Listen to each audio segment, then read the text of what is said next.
So I know I fell off with this show.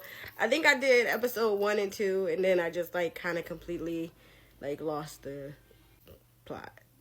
Sorry guys, but I did watch the whole season. So we are currently at decision day, and I'll just go from there. There's decision day, and then there's the reunion. Did not watch the reunion yet. I'll probably watch that tomorrow or sometime this weekend. But I was like, let me just get this decision day up here so you guys can kind of see where things were by the end of the totality of the season.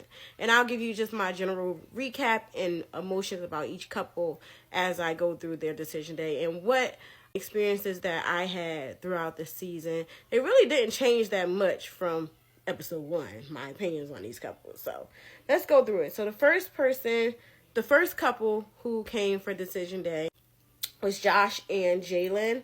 And this was the couple, all I think about is Burning Man. They were just obsessed with the point they may not have group activities together, and they may not be able to build a life and community together because they both had different ideas of what community were. And in the end, I feel like Josh made a lot of concessions for Jalen because Jalen has her passion. She's a cyclist.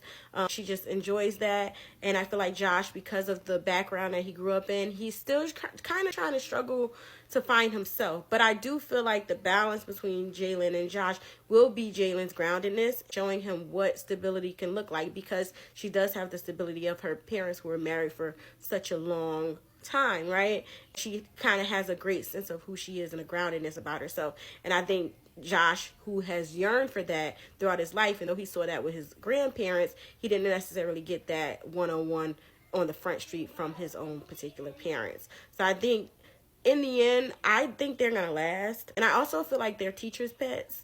So I don't feel like Josh is necessarily a teacher's pet, but I definitely feel like Jalen is a teacher's pet. She's going to want to be the star. I think she's going to be the face of Married at First Sight. I think she's going to get a spinoff special. She's one of those. So I see her being in this reality TV space. She's going to be, personally, I think she's going to be for Peacock in this Married at First Sight realm what Ali and AD is, which I'm still mad about. I did a beautiful Ali and AD video, and like I had to scrap it because TikTok would not upload it for me.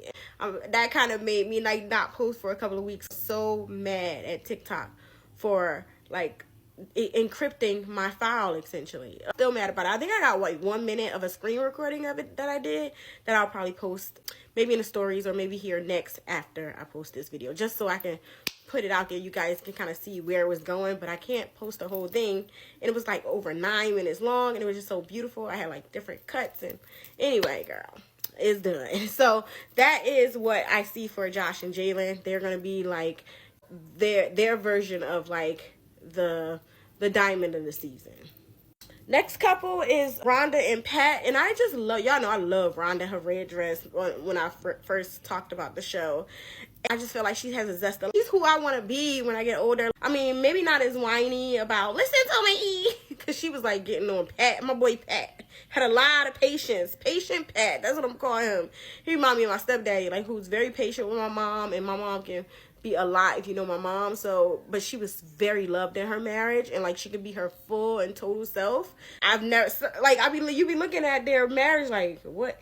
He never got bored of her to the end. We were together from since I was 10 years old, all the way until he passed away last year. So some people find that kind of zany, wacky love. Find a person who's so patient with the woman or with their characters when the character is so big and robust that it just is a match made in heaven. And that's why I see for Rhonda and Pat. She might drive him crazy for the rest of her life, but I feel like Pat is going to handle it and deal with it. We'll see, because it is on TV, so I have to see the reunion for that one. I'm not sure. That one's up in the air.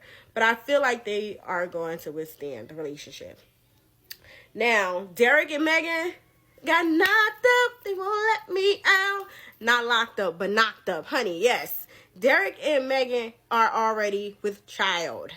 They are record breakers for Married at First Sight, because I think they're the fastest couple to ever have a baby on this show. They didn't even make a decision day. They had a baby already. Crazy. But you guys know my first initial meeting of the couple, it actually fitting because I basically talked about the first initial meeting and then I'm now talking about the last meeting. So I thought they would be a good couple. I actually thought he was going to be the drama. Turned out Megan was the drama. I should have known because the mama got a lot of drama.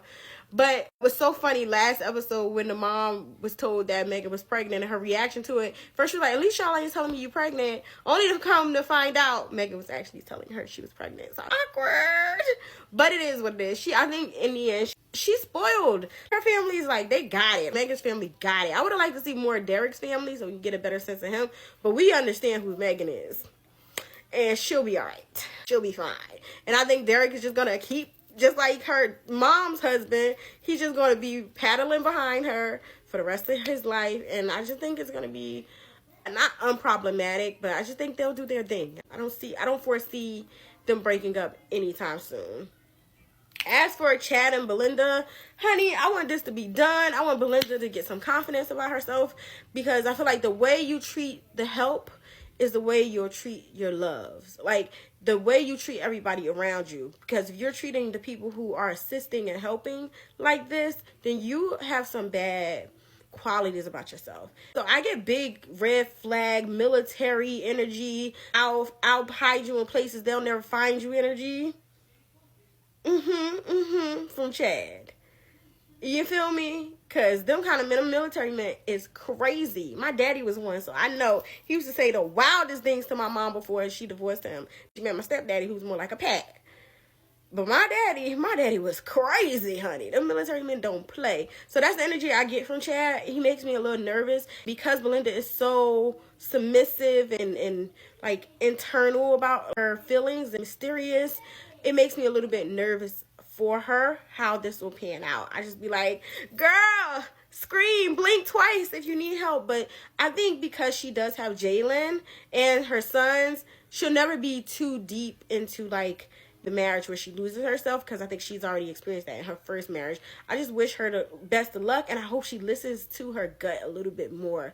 I don't see this one lasting long, because I feel like as soon as them cameras shut off, he was ready to unmask, baby. He was ready to be drunk and have his way with her, and I'm not sure about that. I'm a little nervous for my girl Belinda. We'll see about that one.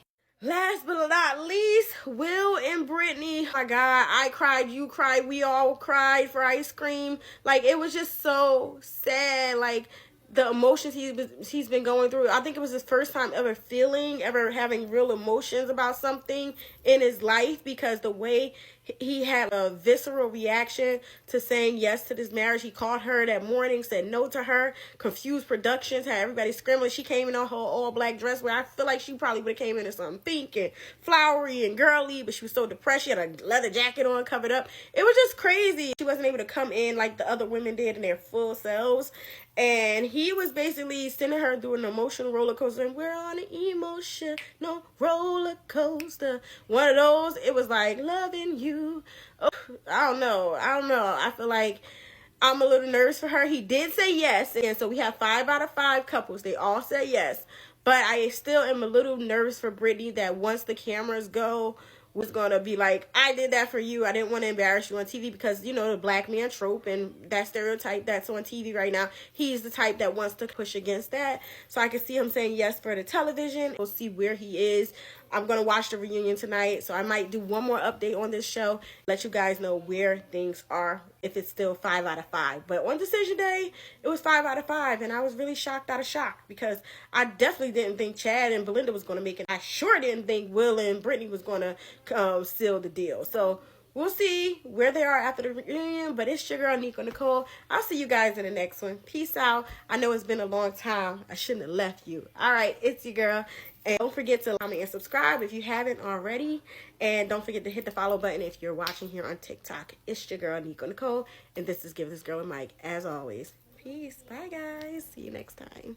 10 minutes. 10 whole minutes on this one. Your girl had time today. Y'all like my hair color? I try to do something new. I'm a ginger. Editing me here.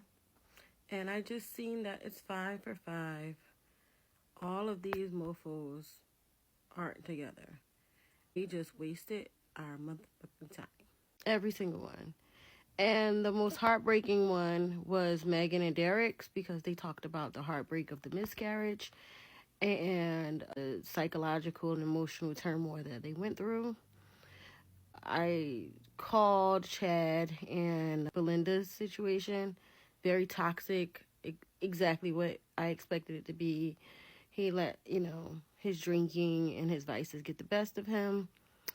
I was shocked by my prediction, because I predicted that Jalen and Josh would remain together, because she is a people pleaser and she did all the things to please Josh. But it comes off like Josh has an addiction to the thrill of life. So my mom used to say, never date nobody who don't drink or smoke. She said because they are sex addicts. And not necessarily don't drink or they don't have any vices. She's like, their vice is usually sex. That's what my mom used to always tell me when I was a young person. And I think that's the thing with Josh. I think he's a sex addict, and I think he sleeps with whoever, whenever, wherever, but mostly at Burning Man. Next up was Rhonda and Pat. I was surprised by that, but also not surprised, because Rhonda couldn't get over herself. And, I think Pat is a loving guy, but I don't think Rhonda provided him a space to just be himself. I think he had to be this perfect guy, this dream man who fits into her fun, funky, quirky fantasy. And as I was telling you guys about my stepdad, he managed to fit into my mom's quirky world perfectly. And I was hoping that the same would happen for Pat and Rhonda. But I just think, they were just too different. He just didn't want to compromise himself anymore, because he had done that in his first marriage. But I do think he's an amazing guy. And, I think he has a lot on his plate with taking care of his mom, which is also probably a full-time job. And we know Rhonda being a single mom, having all these grandchildren, she's filling the void in her space with that as well, where he can go off and jet set because he only has to take care of his mom and he has adult children. She's still there as a nurturer and a mama hen and mama bird, overseeing her grandchildren and her children's lives. So I think it just was mismatch also in the way they move in their lifestyles, which is evident with him being able to go fly out to London for 3 months, and she was unable to do the same. Or for a month, I think she said. And then last but not least is Will and Brittany. That was devastating and heartbreaking to see how Will disrespected her. And I try to give Will a chance and benefit of the doubt, because a lot of my mutuals on here were basically saying that they understood him and how he was like them and their personalities, and they don't think he's neurodivergent. I thought he was neurodivergent from the beginning. I kind of tried to give him the benefit of the doubt based on like some of the things my mutuals were saying, but I was right. And that man is just a nasty little demon. Exactly what I thought about him in the beginning. He's cold, heartless, full of BS, and how I think he flips when the camera's on. I think that's still him. And he did definitely got me last episode after decision day when he flipped his decision. It was one of the things he didn't want to embarrass her on cameras, but he forgot those cameras was in that apartment. True colors came out. He thought the show was over and it wasn't going to be aired, but they got their behinds by giving it an extra day or two of filming. They didn't realize. So, I don't know. I think his true color showed. He's a nasty little demon. And he did not beat the trope of how the black men do to women on the show. And all the men were trash. But, he was the worst. He treated that girl, Brittany, the worst out of all the men on the show. Typical of what's happening when it comes to reality TV shows and these black men on these shows. They need to give them psychological evaluations. They crazy. Anyway, but Brittany looks stunning, beautiful. Her and Megan in the gym together, getting all that aggression out. You could just tell she put it all into the body, yada, because she looked chef's kiss. I love that dress, love the hair. But I don't like them. I like long nails. Y'all know I have my nails too, but I think Brittany's nails are kind of too long. I think she takes it to the max. But anyway, that is it. That is all. And that was some bull. Until next season, they was already over it. They was like, all right, let's just play the new season. They have their new hopeful couples. I'll be tuning in. I like Married at First Sight. That's the OG to me. It ain't nothing but Netflix's Love is Blind and The Ultimatum.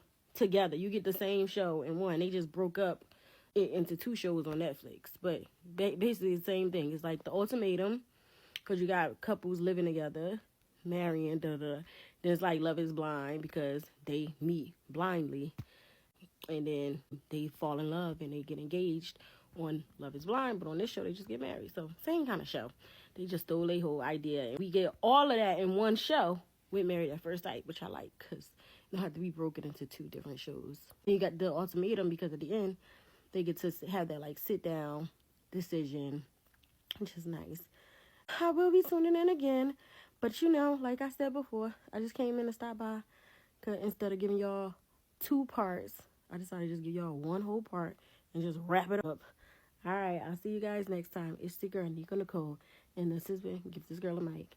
Good night and have a good weekend.